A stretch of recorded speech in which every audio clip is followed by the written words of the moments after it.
Olá, meus irmãos, vamos adorar a Deus nesta manhã. Nós queremos cumprimentá-los com a paz do Senhor Jesus. Louvamos ao Senhor pelas vossas vidas, por aqueles que sempre estão aqui adorando a Deus, né? Cultuando, em nome de Jesus.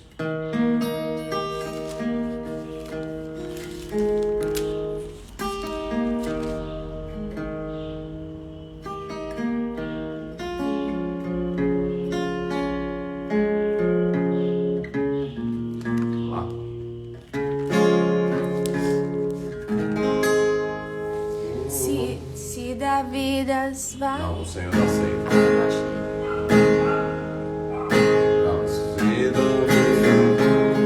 Celosas são, se com desalento julgas tudo vão, contas muitas bênçãos, dizes de uma vez, e verás surpreso quanto Deus já fez.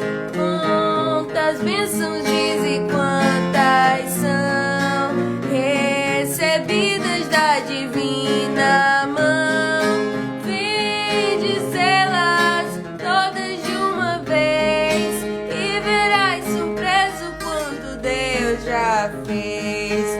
Tens acaso magos, triste é teu lidar, é a cruz pesada que tens de levar. Contas muitas bênçãos, não duvidarás, e em canto alegre os dias passarás.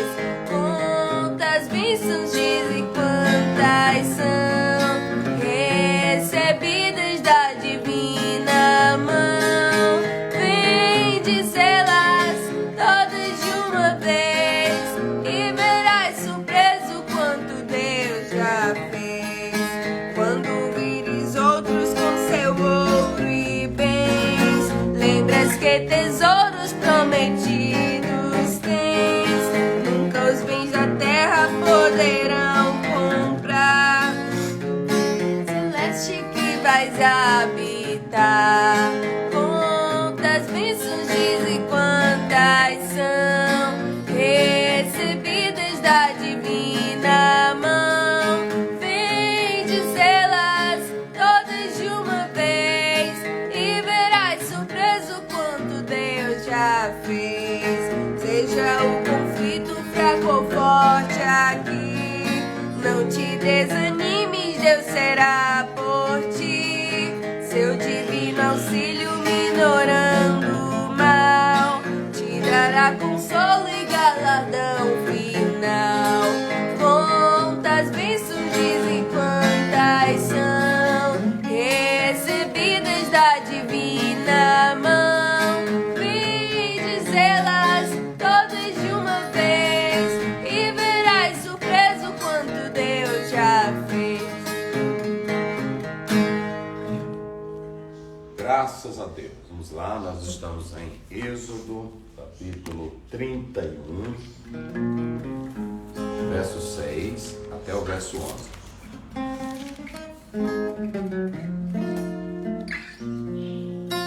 E eis que tenho posto com ele ao Eliabe, filho de Aizamaque, da tribo de Dan, e tenho dado sabedoria ao coração de todo aquele que é sábio de coração, para que façam tudo o que tem ordenado, a saber, a tenda da congregação e a arca do testemunho, e o propiciatório que estará sobre ela, e todos os móveis da tenda, e a mesa com seus utensílios, e o castiçal puro com todos os seus utensílios, e o altar do incenso, e o altar do holocausto com todos os seus utensílios, e a pia com a sua base, e as vestes do ministério, e as vestes santas de Arão, o sacerdote, e as vestes de seus filhos para administrarem o sacerdócio, e o azeite da unção, e o incenso aromático para o santuário, farão conforme tudo que tenho mandado.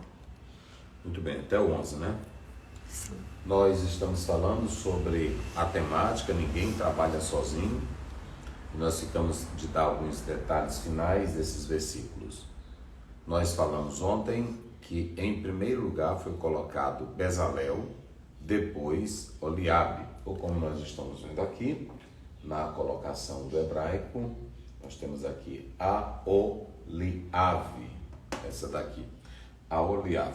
Então, nós também falamos que Deus é quem coloca o verbo pôr, estabelecer, te coloquei, te chamei, tudo mostra a soberania divina, chamando e colocando.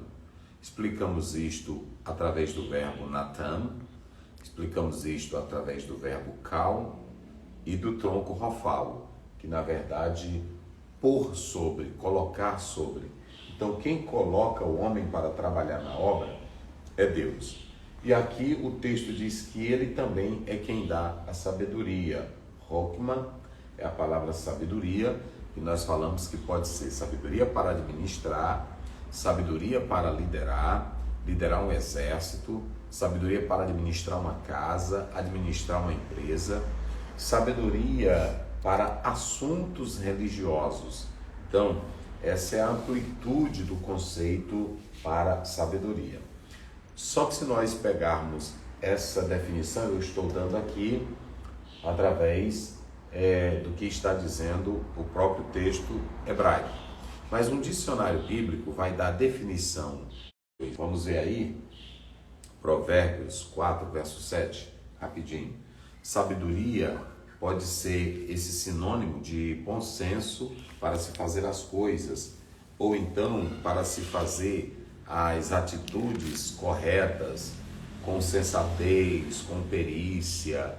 Então, esse é o primeiro sentido, bom senso, lucidez, competência para muitas coisas. Vamos lá.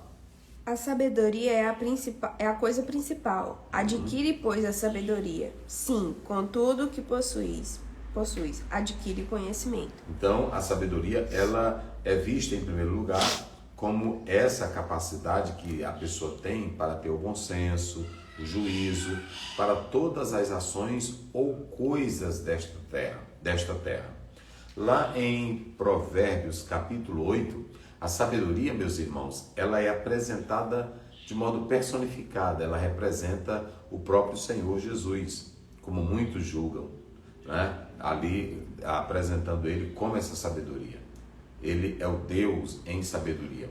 Então, perceba que, em primeiro lugar, nós temos essa definição, a capacidade que alguém tem para atitudes e ações corretas, usando o bom senso, usando a prudência, usando a sabedoria. É nesse sentido que ela é aplicada.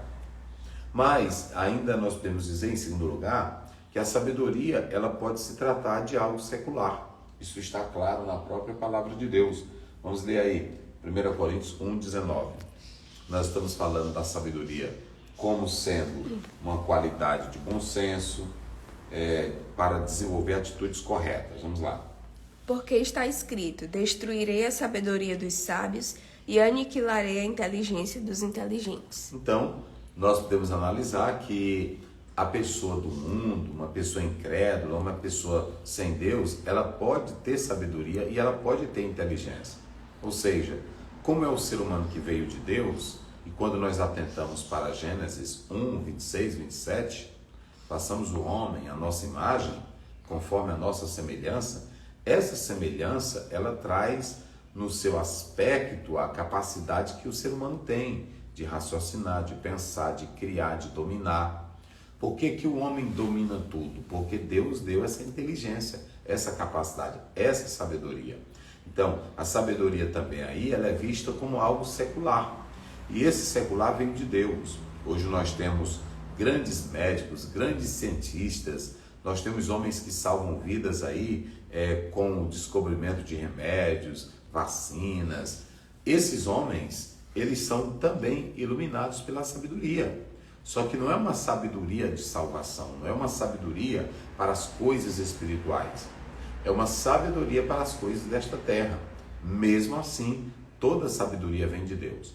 Todo o talento que o homem tem, toda a capacidade que o homem tem para a arte, para a música, para a medicina, para a filosofia, para tudo, veio de Deus.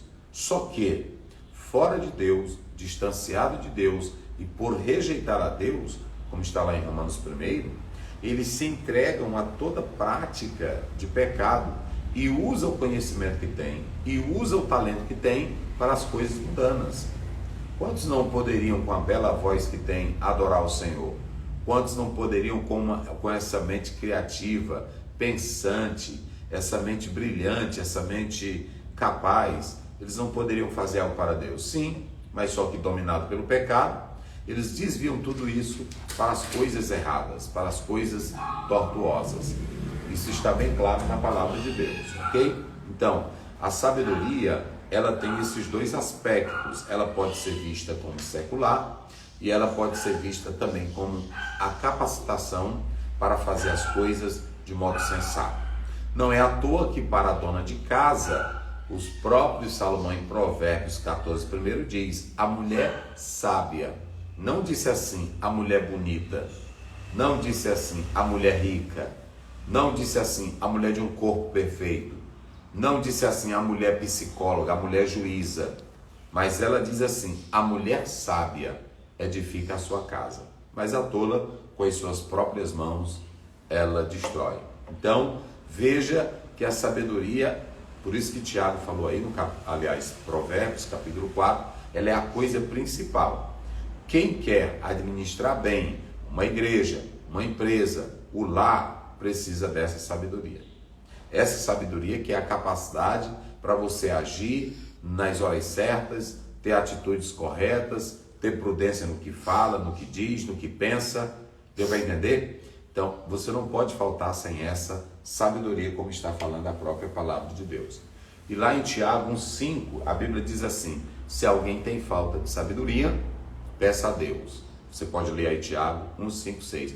Ah, pastor Zéu, tem um problema aqui no meu casamento, eu não sei o que fazer.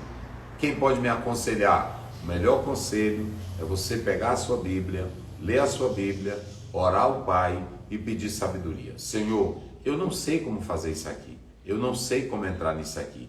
Eu não sei como agir isso aqui. O homem mais sábio do mundo, Salomão, quando ele diz, Senhor, esse tão grande povo especial que é teu, eu não sei como sair, eu não sei como entrar. Me dá sabedoria. E Deus concedeu sabedoria a Salomão. Se você pedir, Deus dá.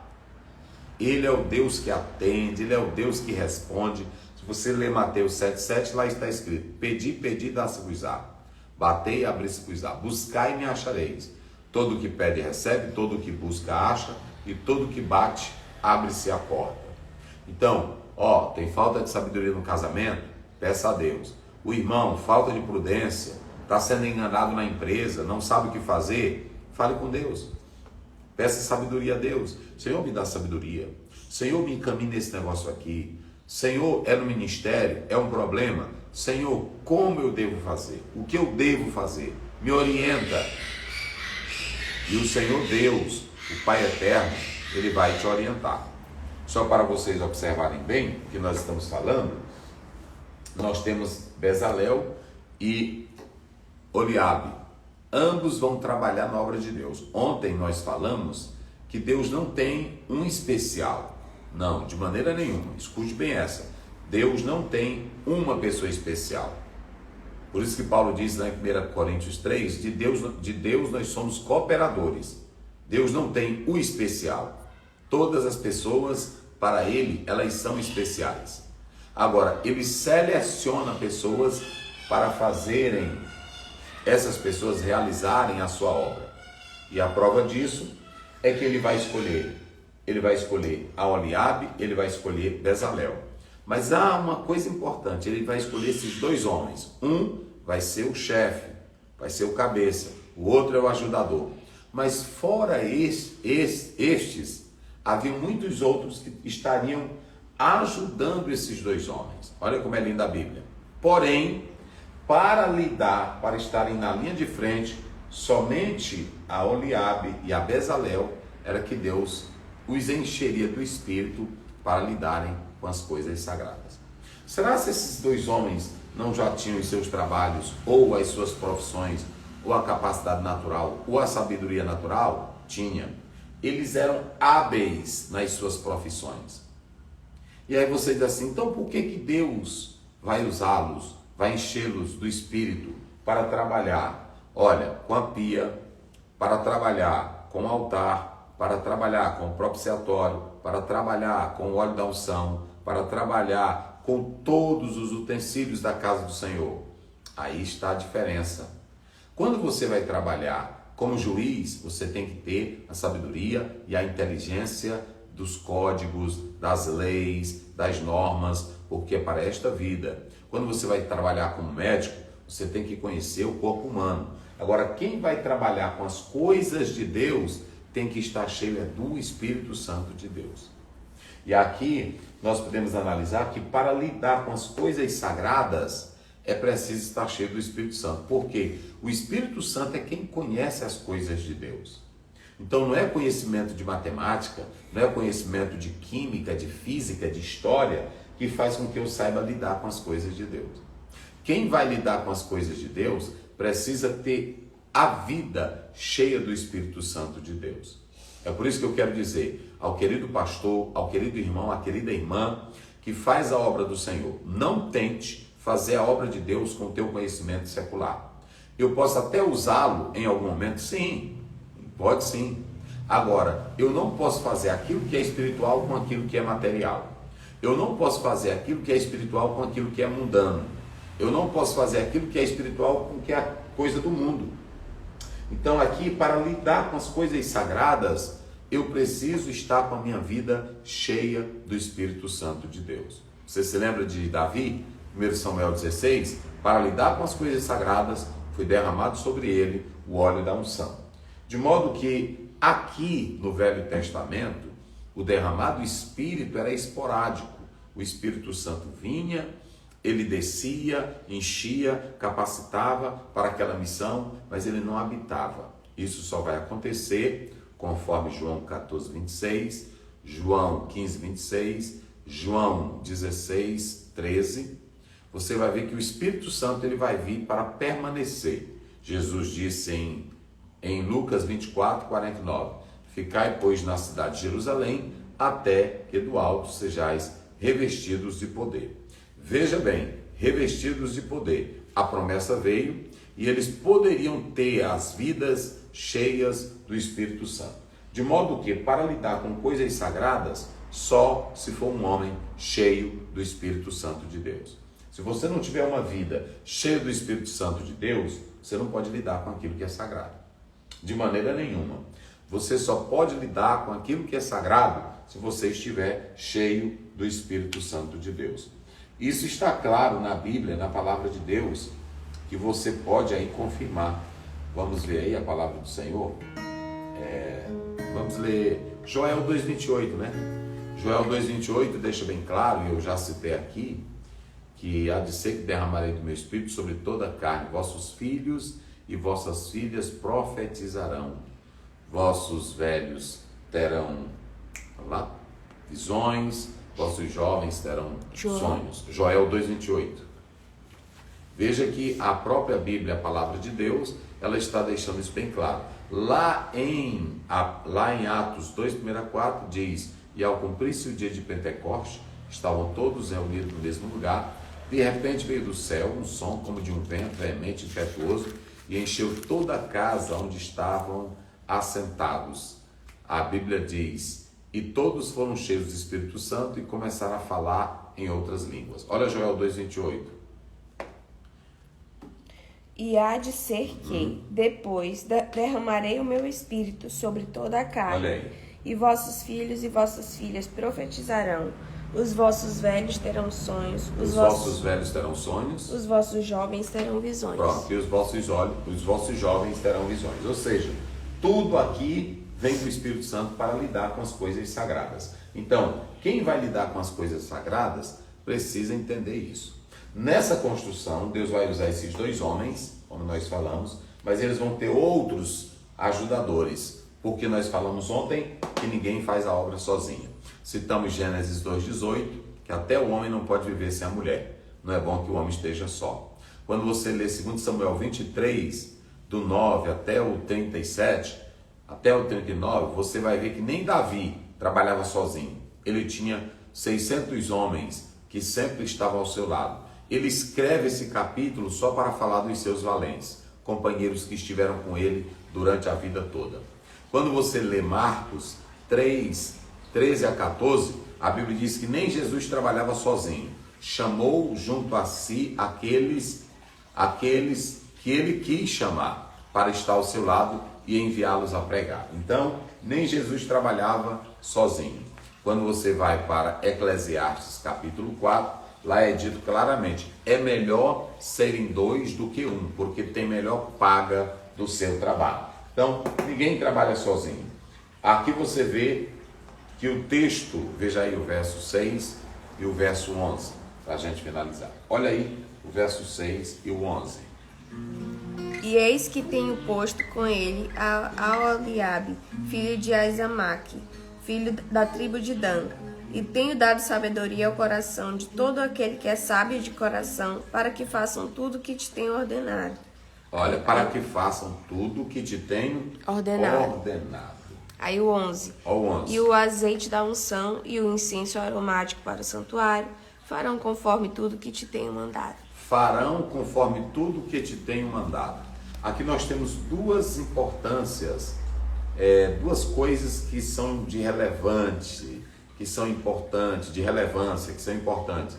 A primeira que nós podemos citar é que eles precisavam ser cheios do Espírito Santo. Por quê? Iam lidar com as coisas sagradas. Mas também cheios do Espírito Santo, eles só iriam fazer aquilo que Deus mandasse, ordenasse que eles fizessem. Tsavar é a palavra aí para mandar. E a Bíblia diz que eles iriam fazer tudo conforme o Senhor Deus havia ordenado. É esse tsavar, ou tsava. Esse tsava aí, tsava quer dizer mandar, quer dizer ordenar, dar as ordens, incumbir, decretar. Então, eles iriam fazer tudo conforme Deus tinha ordenado. Não iam inventar da cabeça deles, não iam tirar nada da mente deles, não iam tentar lapidar alguma coisa, pintar alguma coisa pelas ideias deles, não. Eles fariam tudo conforme Deus havia ordenado. Portanto, medite nisso, que Deus abençoe. Pai querido, Pai santo, continua conosco, com os teus filhos, com a tua igreja, com os teus servos, com as tuas servas, enchendo-os do teu poder e da tua graça divina. Dá vitória a cada um, que possamos fazer sempre a tua vontade, o teu querer, cheio do teu espírito de sabedoria, de graça e de unção, para realizar a obra sagrada com aquilo que é sagrado. Ajuda-nos em tudo, te pedimos em nome de Jesus. Amém. Amém.